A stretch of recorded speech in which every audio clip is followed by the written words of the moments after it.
मित्रांनो, आज आपण 4 मार्च 2025 चा महाराष्ट्र शासनाचा हा जी आर आहे, निर्णय आहे, ज्यामध्ये आपल्या आमदारांना स्थानिक विकास कार्यक्रमांतर्गत निधीचं वितरण करण्यात आलेलं आहे.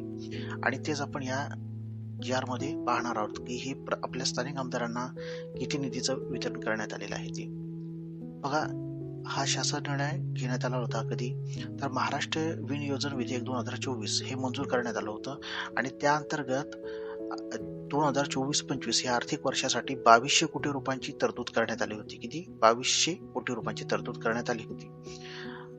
आणि वित्त विभागाने 2024-25 अर्थसंकल्पित निधीपैकी म्हणजे ह्या 2200 कोटी निधींपैकी 1146 कोटी एवढा निधी बिम्स प्रणालीवर उपलब्ध करून दिला आहे.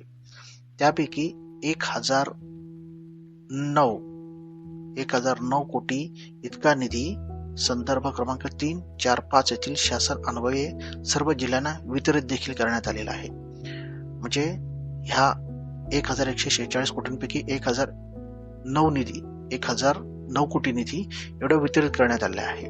आणि सद्यस्थितीला वित्त विभागाकडून 446 कोटी इतका निधी वितरणासाठी उपलब्ध करून देण्यात आलेला आहे. आणि त्यानुसार बिम्स प्रणालीवर यापूर्वीचा शिल्लक 136 कोटी म्हणजे हे 1146 मधून 1009 कोटी निधी खर्च केला होता. आणि त्यापैकी किती? 136 कोटी निधी शिल्लक होता. म्हणजे हे 136 आणि हे 546 कोटी म्हणजे टोटल किती होतात?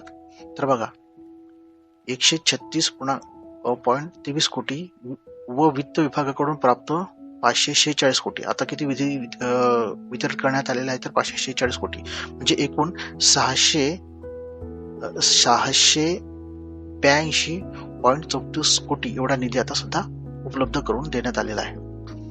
तर हा निधी प्रत्येक स्थानिक आमदारांना उपलब्ध करून देण्यात आलेला आहे. आता आमदार स्थानिक विकास कार्यक्रमाअंतर्गत 288 विधानसभा सदस्य व 52 विधान परिषद सदस्य अशा एकूण 340 विधानमंडळ सदस्यांना एकूण 652 कोटी 4 लक्ष एवढा निधी सोबतच्या सहपत्रामध्ये दर्शविल्याप्रमाणे वितरित करण्यात येत असून सदर निधी संबंधित जिल्हाधिकारी यांच्या अधीनस्थ ठेवण्यात येत आहे. म्हणजे हा निधी जो आता आहे तो वितरित करण्यात आलेला. आता प्रत्येक स्थानिक आमदाराला तो किती निधी मिळालेला आहे ते आपण पाहणार आहोत.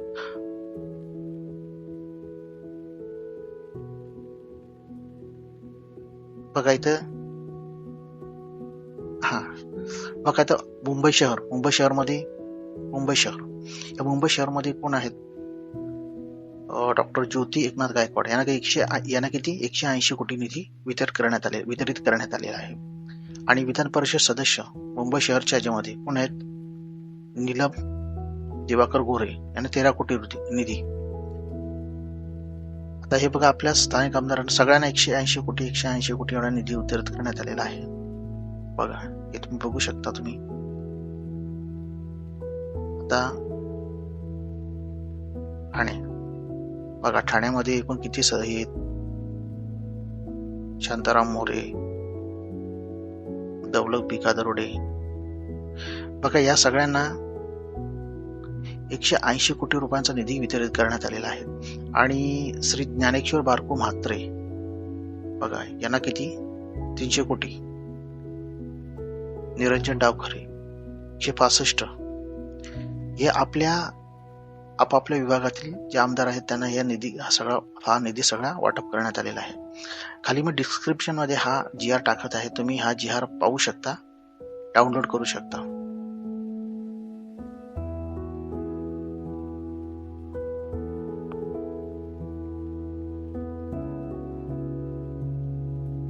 आता दुसरा आहे तो आमदार स्थानिक विकास कार्यक्रमाअंतर्गत विधान परिषद सदस्यातील विधानसभेवर निवडून आलेल्या 4 सदस्यांना विधान परिषद सदस्य म्हणून अनुज्ञेय निधी उपलब्ध करून देण्याबाबत हा सुद्धा 4 मार्च 2025 चा जी आर आहे. तर यामध्ये सुद्धा बघूया काय आहे ते. तर यामध्ये आपण आता बघूया, हे बघा, यामध्ये हे जे कोण आहेत आमदार आमशा पाडवी, श्री आमशा पाडवी आहेत, गोपीचंद पुंडलिक पडळकर बघा या लोकांना किती निधी उपलब्ध करून देण्यात आलेला आहे तर अ, 320 कोटींचा निधी उपलब्ध करून देण्यात आलेला आहे. म्हणजे पूर्वी त्यांना 200 कोटी मिळालेले आहेत आणि आता 120 कोटी. तर हा जी-आर सुद्धा मी खाली आपल्या डिस्क्रिप्शनमध्ये टाकत आहे. तो तुम्ही डाउनलोड करून पाहू शकता.